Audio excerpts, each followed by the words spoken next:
பாலபாஸ்கரன் கொடுக்கும் சிலுவையின் செய்தியை கேட்டுக்கொண்டிருக்கும் யாவரையும் இச்செய்தி மூலமாக சந்திப்பதில் பெரும் மகிழ்ச்சி அடைகிறோம். கர்த்தராகிய இயேசு கிறிஸ்துவனுடைய கிருபையும் தேவனுடைய அன்பும் பரிசுத்த ஆவியானவருடைய ஐக்கியமும் உங்கள் அனைவரோடும் கூட இருப்பதாக. ஆமென்.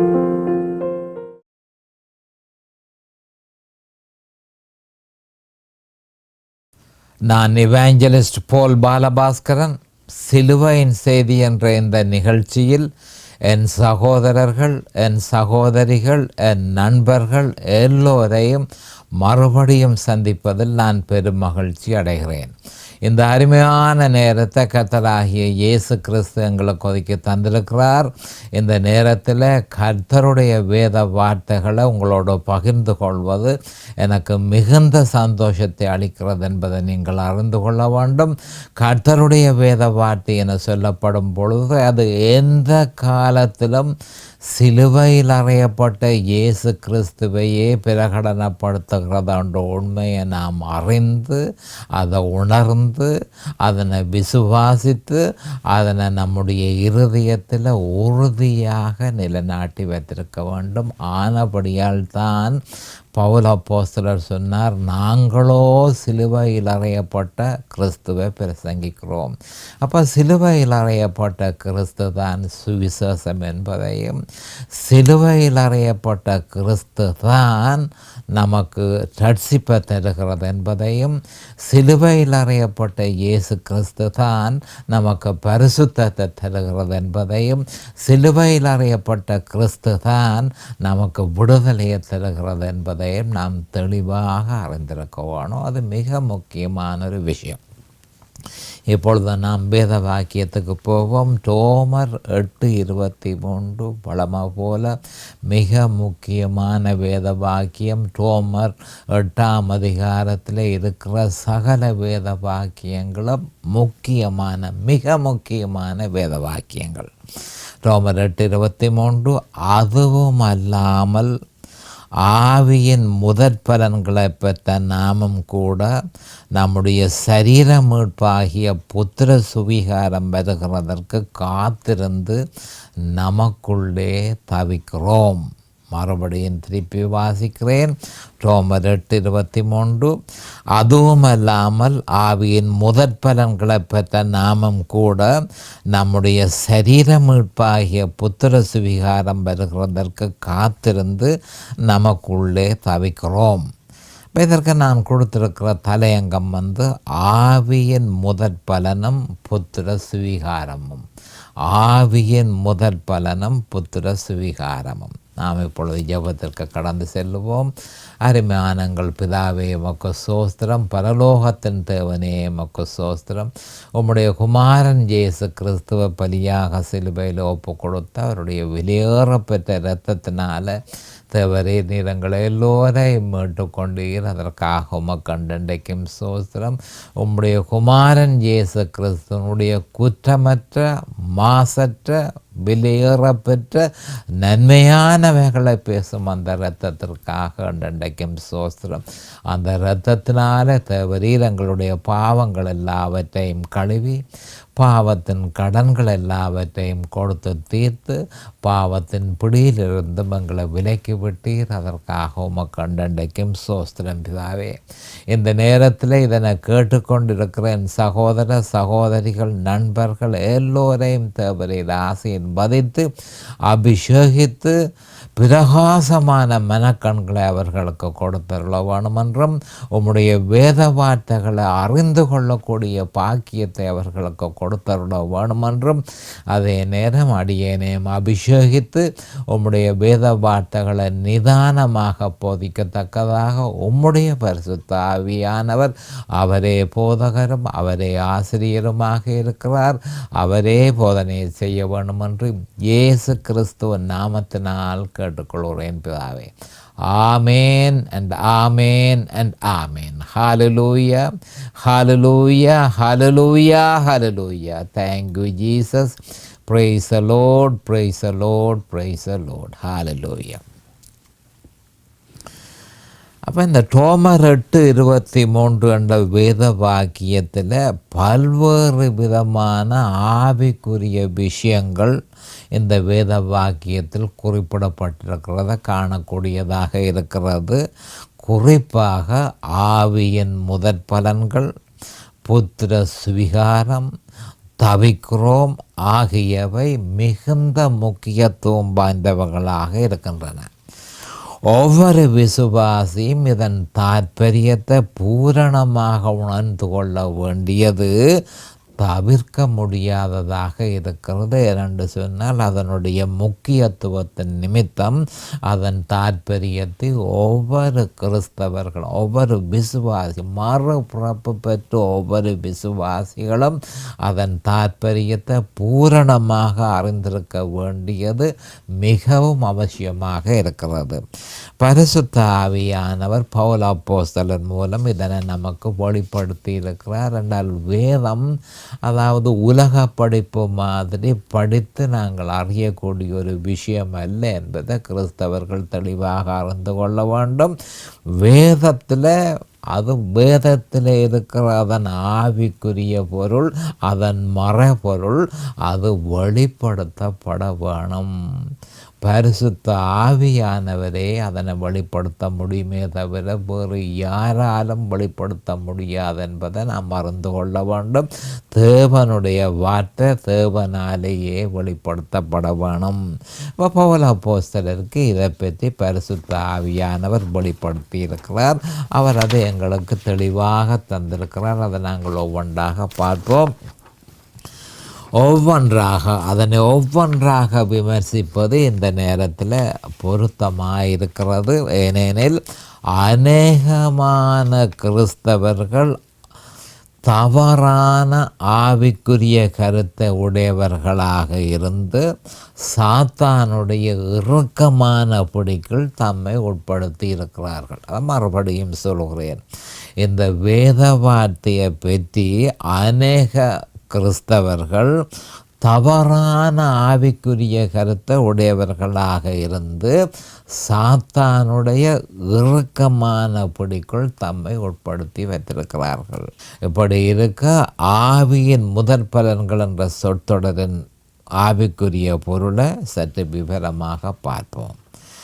வேத வாக்கியத்தின்படி விசுவாசிகளாகிய நமக்கு ஆவியின் முதற் பலன்களே தரப்பட்டிருக்கிறது என்பது புலனாகிறது. மறுபடியும் சொல்கிறேன், வேத வாக்கியத்தின்படி விசுவாசிகளாகிய நமக்கு ஆவியின் முதற் பலன்களே தரப்பட்டிருக்கிறது என்று வேத வாக்கியத்தில் உறுதிப்படுத்தப்பட்டு இருக்கிறது.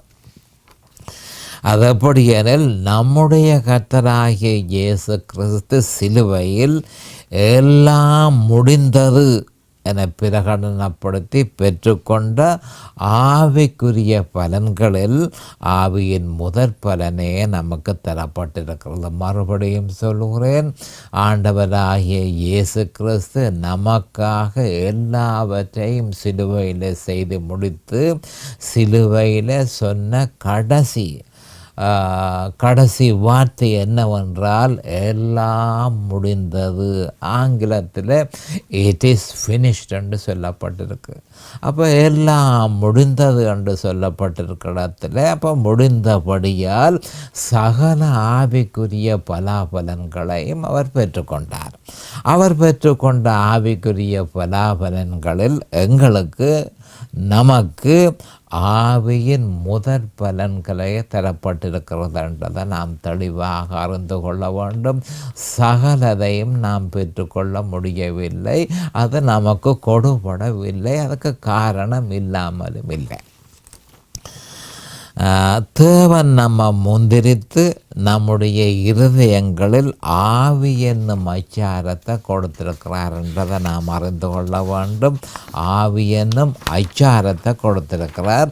இதனே 2 கொரிந்தியர் 1:22 பரிசுத்த ஆவியானவர் அவர் நம்ம முத்திரித்து நம்முடைய இருதயங்களில் ஆவி என்னும் அச்சாரத்தையும் கொடுத்திருக்கிறார். மறுபடியும் சொல்கிறேன், 2 கொரிந்தியர் 1:22 பரிசுத்த ஆவியானவர் பவுல் அப்போஸ்தலர் மூலம் அவர் நம்ம முத்திரித்து நம்முடைய இருதயங்களில் ஆவி என்னும் அச்சாரத்தை கொடுத்திருக்கிறார்னு உறுதிப்படுத்தி இருக்கிறார். அப்போ நம்முடைய இரட்சகராகிய இயேசு கிறிஸ்து சிலுவையில் நிறைவேற்றி பெற்றுக்கொண்ட பலாபலன்கள் யாவும் இறுதியில் நமக்கு தரப்படும் என்பது முத்திர பதிப்பின் மூலம் உத்தரவாதம் செய்யப்பட்டிருக்கிறது. இதை கவனமாக கேட்டுக்கொள்ளுங்கள். ஆவியின் முதற் பலன்கள் நமக்கு தரப்பட்டிருக்கிறது.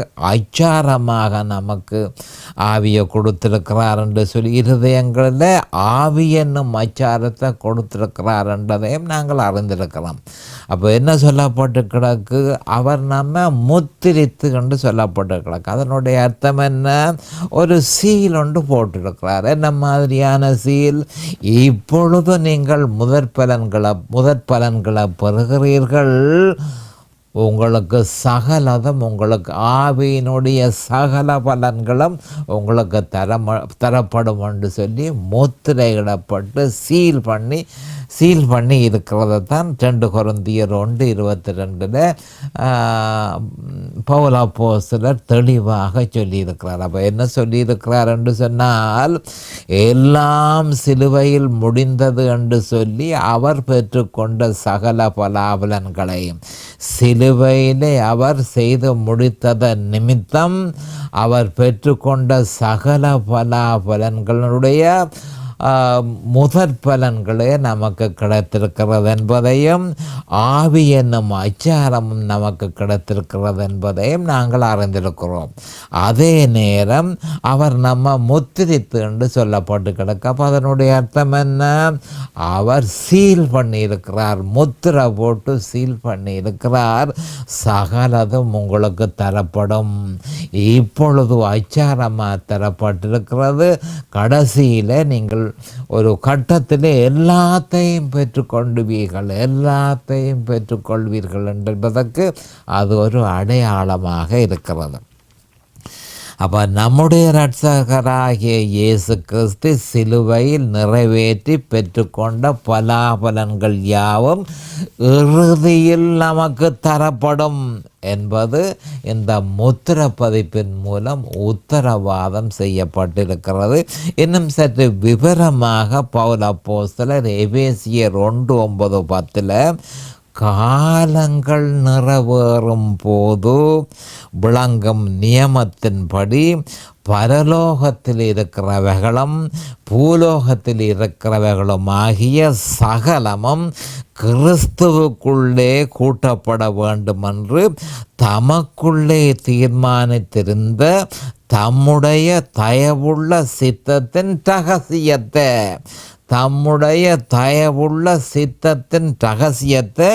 எங்களுக்கு அறிவித்தார். அப்போ பவுல் அப்போஸ்தலர் சொல்கிறார், ஒரு ரகசியத்தை நமக்கு தந்திருக்கிறார்.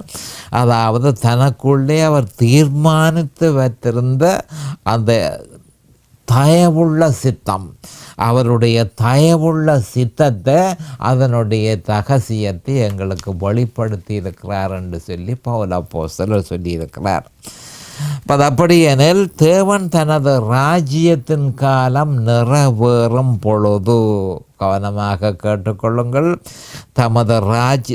தனது ராஜ்யத்தின் காலம் நிறைவேறும் பொழுது தமக்குள்ளே ஏற்கனவே தீர்மானித்திருந்த தம்முடைய தயவுள்ள சித்தத்தின் ரகசியத்தை விசுவாசிகளுக்கு வெளிப்படுத்தி இருக்கிறார். அப்போ அந்த ரகசியம் என்ன? அந்த ரகசியம் என்னவெனில், கிறிஸ்துவுக்குள் சகலமும் கூட்டப்பட வேண்டும் என்பதே ஆகும். மறுபடியும் சொல்லுகிறேன், அப்போ சகலதும் கிறிஸ்துவுக்குள்ளே கூட்டப்பட வேண்டும் என்பதே அந்த தயவுள்ள சித்தம் என்பதை நாம் அறிந்து கொள்ள வேண்டும். அப்போ தேவனுடைய தயவுள்ள சித்தம் என்னவென்றால், கிறிஸ்து சிலுவையில் நிறைவேற்றிய பாவ நிவர்த்தியின் மூலம் அதாவது மனுஷகுலத்தின் பாவங்கள் எல்லாவற்றையும் தன்னுடைய இரத்தத்தை சிந்தி அந்த இரத்தத்தினால பாவ நிவர்த்தி செய்தார். அந்த பாவ நிவர்த்தியின் மூலம் பரலோகத்தில் புரட்சியை ஏற்படுத்திய சாத்தானுடைய கலகம்.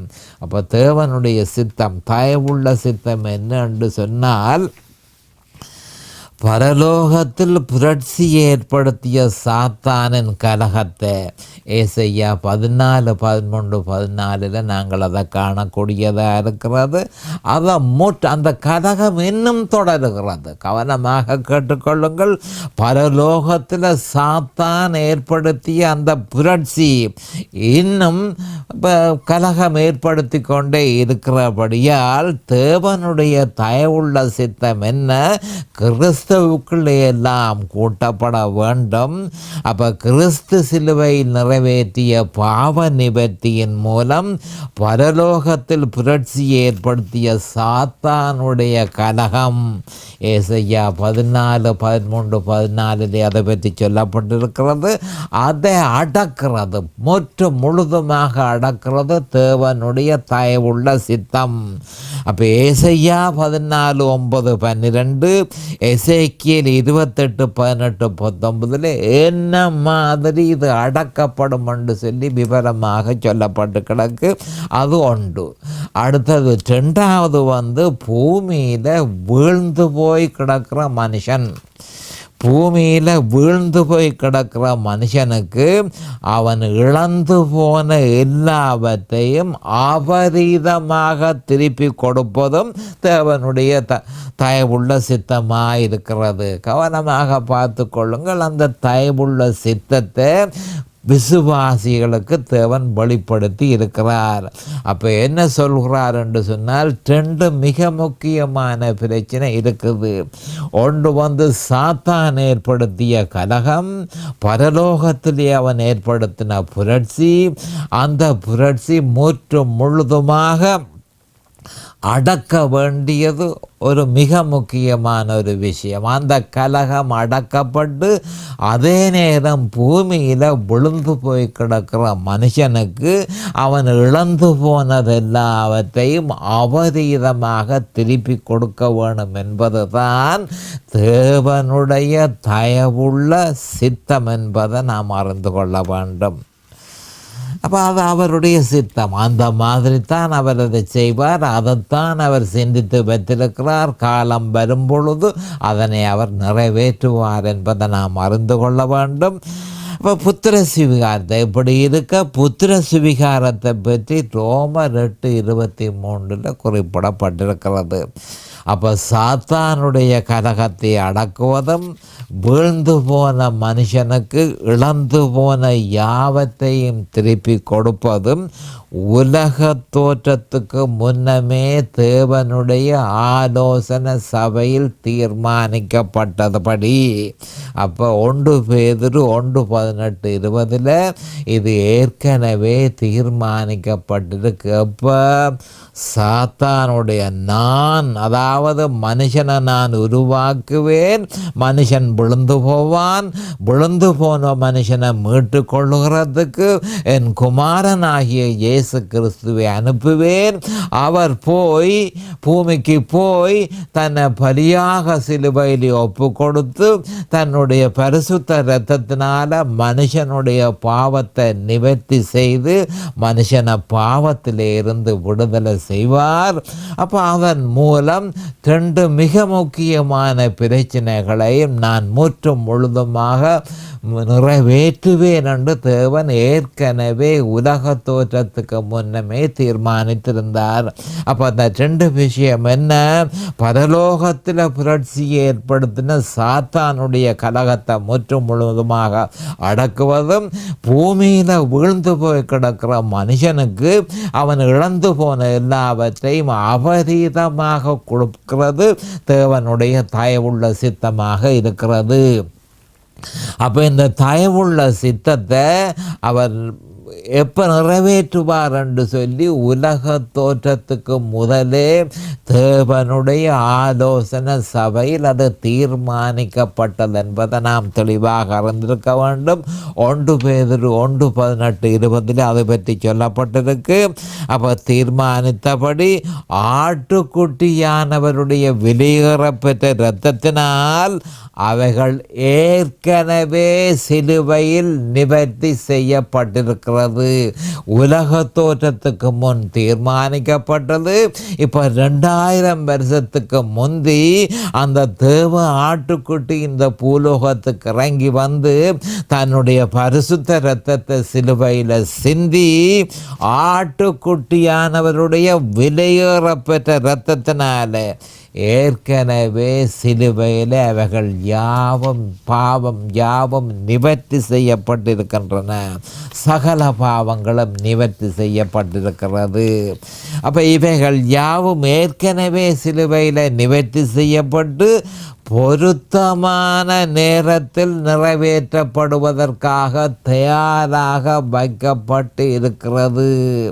புத்திர சுவிகாரம், இதைத்தான் நாங்கள் புத்திர சுவிகாரம் வரும் பொழுது இதுகளெல்லாம் நிறைவேற்றப்படும். அப்போ ஏற்கனவே சிலுவையில் நிவர்த்தி செய்யப்பட்டு பொருத்தமான நேரத்தில் நிறைவேற்றுவதற்கு தயாராக இருக்கின்றன.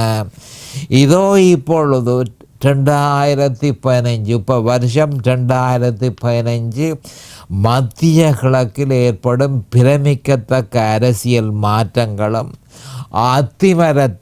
அத்திமரம் என்று சொல்லும் பொழுது எந்த காலமும் இஸ்ரவேல் என்றதை மனதில் வைத்துக்கொள்ள வேண்டும்.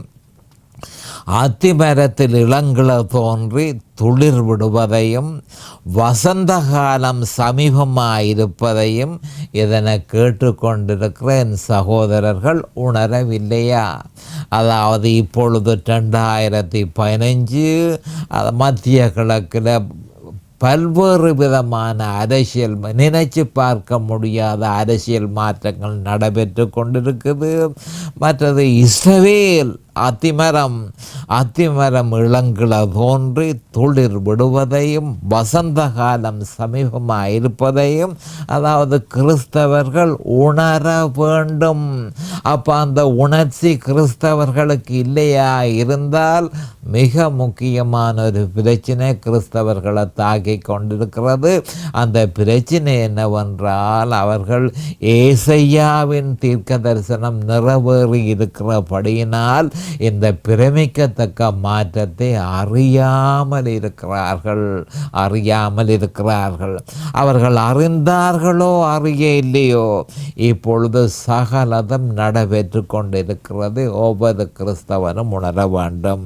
அப்போ இது பற்றி மத்தேயு 24:32 நம்முடைய ஆண்டவராகிய இயேசு கிறிஸ்து அத்திமரத்தினால் ஒரு உவமையை கற்றுக்கொள்ளுங்கள், அதிலே இளங்கிளை தோன்றி துளிர் விடும் போது வசந்த காலம் சமீபமாயிற்று என்று அறிவீர்கள் என்று சொல்லி மத்தேயு 24:32 நம்முடைய ஆண்டவராகிய இயேசு கிறிஸ்துவினால் சொல்லப்பட்டிருக்கிறது.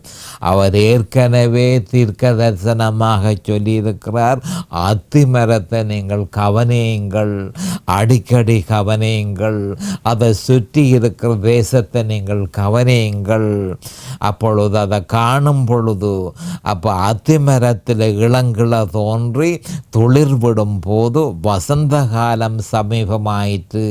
அப்போ இஸ்ரவேல் ஒரு நாடாக உருவாகி இஸ்ரவேலில் இருந்து அரசாங்கம் உருவாகி இஸ்ரவேல் தனக்கு ஒரு நாடாக இஸ்ரவேல் செயற்பட்டு கொண்டிருக்கும் பொழுது காலம் சமீபமாயிற்று, நான் வார காலம் சமீபமாயிற்று என்பதை நீங்கள் அறிந்து கொள்ள வேண்டும். இப்பொழுது 1948 இஸ்ரவேல் ஒரு நாடாக வந்து இப்பொழுது அது ஒரு ஒரு ஒரு நாடாக பலமாக அது நடைமுறையில் இருக்கிறது என்பதை நாம் அறிந்து கொள்ள வேண்டும். ஆட்சி செலுத்துகிறது என்பதை நாம் அறிந்து கொள்ள வேண்டும்.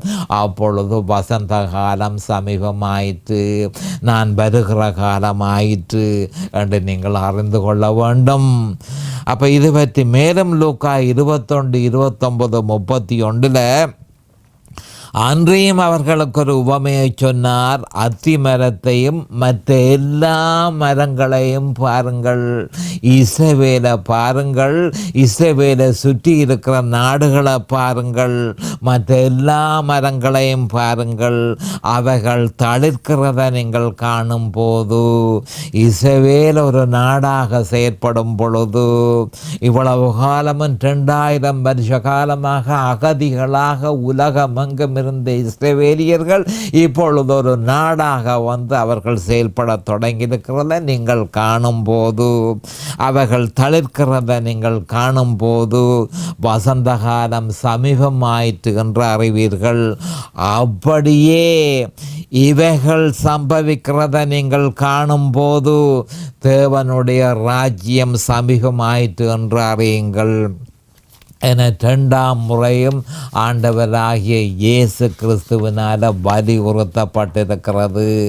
அப்போ தேவனுடைய தயவுள்ள சித்தம் மெதுவாக ஆனால் குறி தவறாமல் நிறைவேறுகிறது அல்லவா?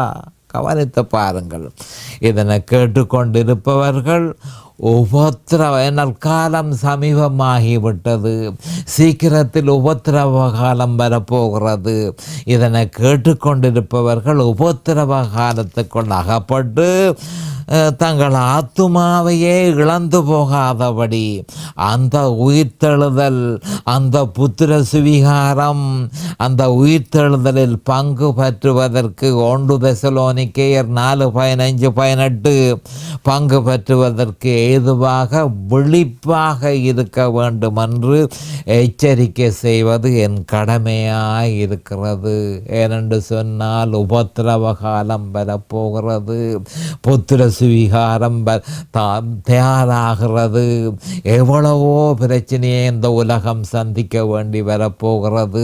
அந்த உபத்திரவ காலத்துக்குள்ள கிறிஸ்தவர்களாகிய நீங்கள் மாட்டுப்பட்டு போகாதபடிக்கு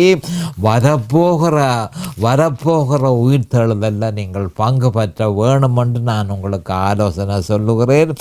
இது பற்றி வெளி 3:10-13 கவனமாக இது பற்றி வெளி 3:10-13 என் பொறுமையை குறித்து சொல்லிய வசனத்தை நீ காத்து கொண்டபடியினால் பூமியில் குடியிருக்கிறவர்களை சோதிக்கும்படியாக பூச்சக்கரத்தின் மேல் எங்கும் வரப்போகிற சோதனை காலத்திற்கு தப்பும்படி நானும் முன்ன காப்பேன்.